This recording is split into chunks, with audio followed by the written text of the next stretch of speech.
নমস্কার বন্ধুরা, আমি নয়ন ভিলেজ কিচেন থেকে বলছি। আজ এটা আমার ফার্স্ট ভিডিও। তো আজকে বানাচ্ছি টুটি ফুটি, যেটা আমরা সাধারণত কেক বা বিভিন্ন এতে দিয়ে থাকি, যেটা পেঁপে দিয়ে বানানো হবে এবং ঘরোয়া পদ্ধতিতে। পেঁপে লাগবে, তো আমরা পেঁপেটা পেড়ে নিচ্ছি। এটা আমি গাছ থেকে পেড়ে নেব। চলুন বন্ধু, আবার পিস কেটে দাও। দেখাবো। এই যে দেখুন পেঁপে গাছ, পেঁপেটা ফার্স্টে পেড়ে নিচ্ছি।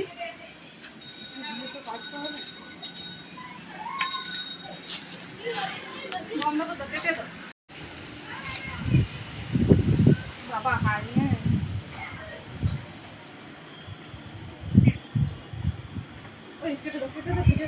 ডাং নিয়েছি, তো এইটা দিয়ে পেঁপেটা পেড়ে নেব। একটা পেঁপেতে হবে না, দুটো পেঁপে পারি।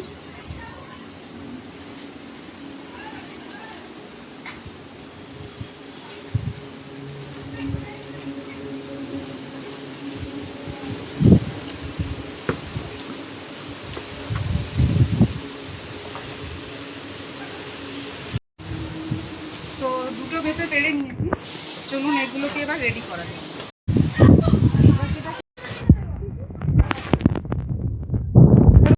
গাছ থেকে তো পেঁপেগুলো পেড়ে নিয়ে চলে এসেছি, তো এগুলোকে এবার পরিষ্কার করে কেটে নিতে হবে। কেটে নিচ্ছি পেঁপেগুলো, আগে ফার্স্ট কেটে নিচ্ছি। যা, এই পেঁপেটা পেকে গেছে, এই পেঁপেটা তো হবে না। দেখছি আর একটা পেঁপেটা কি হয়েছে দেখি। না, এটা ঠিক আছে। এইরকম দর পাকা পেঁপে কিন্তু হলে হবে না, একদম ফ্রেশ এইভাবে এরকম থাকবে। এইরকম ধরনের পেঁপে নিতে হবে। ভালোভাবে পেঁপের সবুজ অংশ যেন না থাকে, পুরো যেন সাদা থাকে। একটু ডিপ করে পেঁপেটা কাটতে হবে, নাহলে এটা তেতা লাগবে। একটু ডিপ করে ছালগুলো ছাড়িয়ে নিতে হবে। এমনি আমরা টুটি ফুটিগুলো বাজার থেকে কিনতে হয়, কিনে খেতে পারি, কিন্তু এইভাবে যদি বাড়িতে বানান তাহলে কোনো প্রবলেমও হবে না। নিজে বাড়িতে বানাতে পারবেন পেঁপে দিয়ে।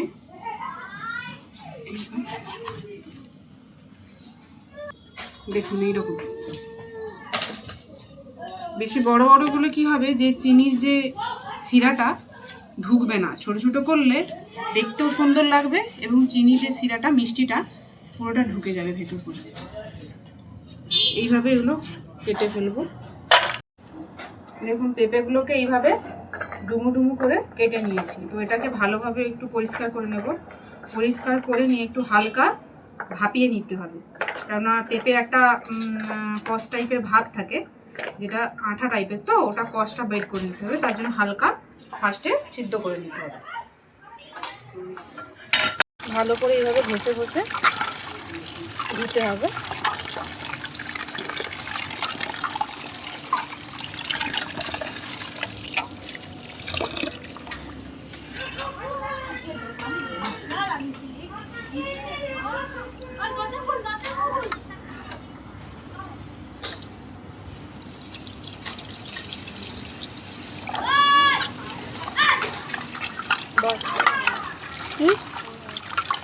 কড়া নিয়েছি, পেঁপেগুলো দিয়ে দিলাম, দিয়ে অল্প পরিমাণে জল দিলাম। জল দিয়ে এটাকে সিদ্ধ করবো।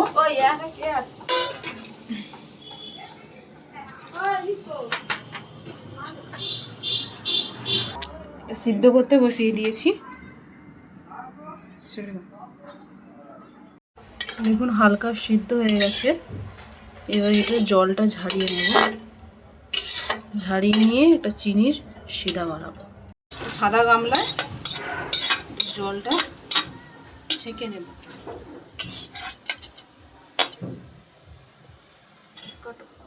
কড়াইতে এবার অল্প পরিমাণে জল নেব।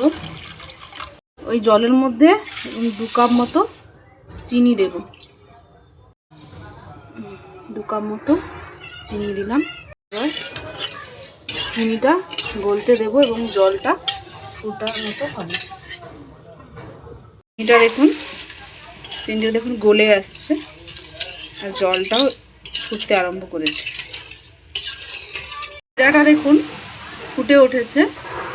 তো এরপরেই ওর মধ্যে সিদ্ধ করে রাখা পেঁপেগুলো দিয়ে দেব। দিয়ে পুরো যে চিনির শিরাটা আছে এটার মধ্যে পুরো রসটা মেরে নেব, যাতে চিনির রসটা পুরোটা পেঁপের মধ্যে ঢুকে যায়।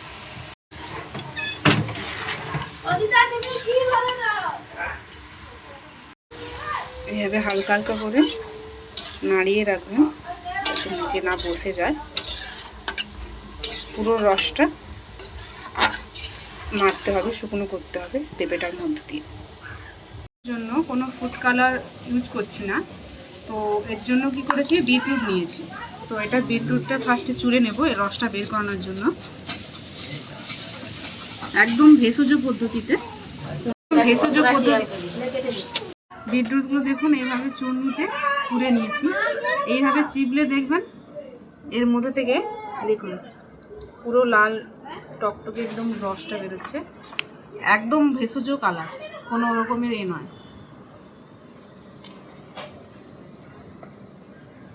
জাস্ট কালারটা দেখুন।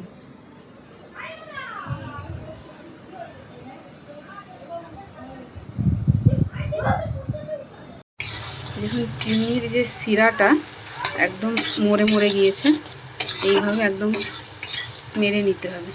এই যে দেখুন পুরো একদম কাঁচের মতো দেখতে লাগছে, দেখুন।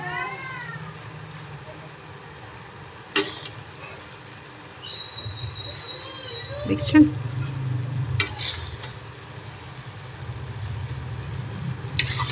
তিনটে বাটি নিয়েছি।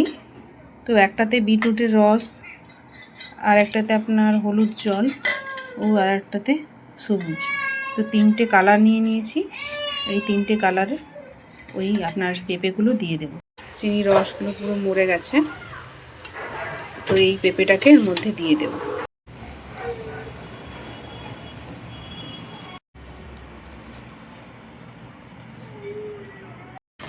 এখানে দেখুন তিনটে কালার নিয়েছি, একটা সবুজ, বিটরুট দিয়ে লাল বানিয়েছি এবং হলুদ কালার দিয়ে বানিয়েছি এটা। আর এটা নর্মাল আছে, এটা জাস্ট চিনি জলের সেটা তৈরি, এটা নর্মাল আছে। এবার এইগুলো থেকে, এই জলগুলো থেকে এগুলো বের করে নেব।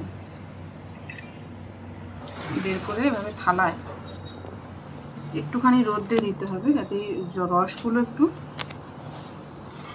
মরে যায়, আর গায়ে গায়ে যাতে না লেগে থাকে। এইভাবে রসটাকে বের করে দিতে হবে। কালারটা দেখুন জাস্ট।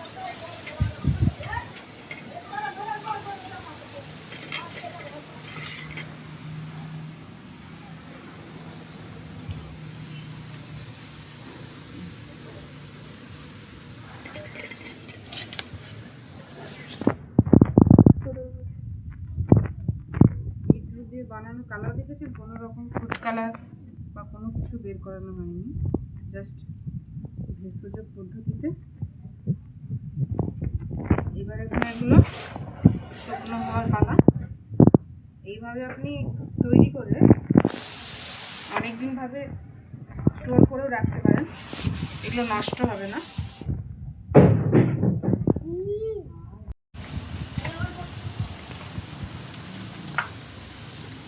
এবার এগুলো জাস্ট থালায় মিলে দিচ্ছি, মিলে হালকা একদম রোদ্রুতে